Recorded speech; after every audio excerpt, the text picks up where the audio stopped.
Hello friends, তোমরা সবাই কেমন আছো?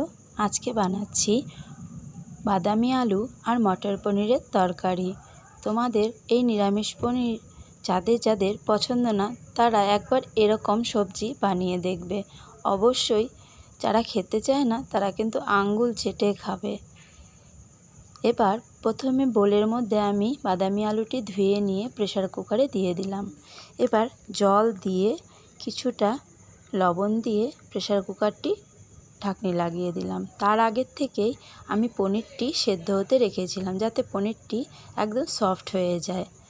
পনিরটি নামিয়ে নিলাম একটি প্লেটের মধ্যে। এবার কড়াইটি নামিয়ে প্রেসার কুকারটি বসিয়ে দিলাম 2 সিটি আসা অবধি। এবার পনিরটি আমি কেটে নিব চৌকো আকারে। আমি এখানে পনির প্রায় 200 গ্রামের মতন নিয়েছি। তোমাদের মাপ মতন তোমরা নিতে পারো। এবার প্রেসার কুকারের ফ্লেমটা অফ করে দিয়ে আলুটি নামিয়ে নেব। সম্পূর্ণ আলু চোচাটা ছাড়িয়ে নিয়ে ধুয়ে নিলাম।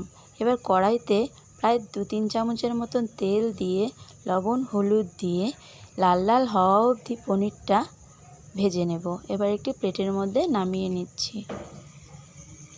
এবার কড়াইতে কিছুটা পরিমাণ তেল দিয়ে এবার আলুটি লবণ হলুদ দিয়ে ভেজে নিয়ে একটি বোলের মধ্যে নামিয়ে নিলাম। মশলা করে নিয়েছি পেস্টটা, টমেটো, লঙ্কা, আদা, আর দিয়ে দিচ্ছি প্রতিদিনকার মশলা হলুদ, লবণ, জিরার গুঁড়া, ধনের গুঁড়া। এবার এটি সম্পূর্ণটা গুলিয়ে নেব।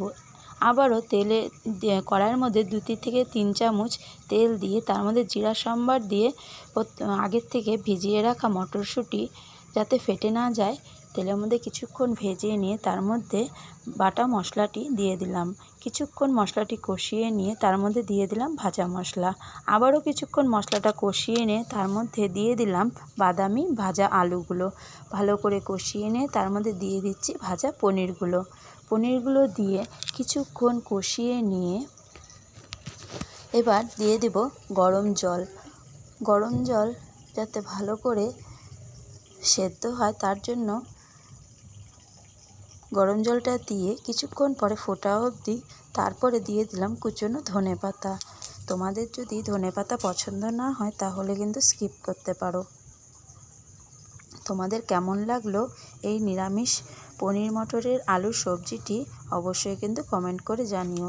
এই পনিরের সবজি তোমরা গরম গরম রুটির সঙ্গে আর ভাতের সঙ্গে কিন্তু সার্ভ করতে পারো।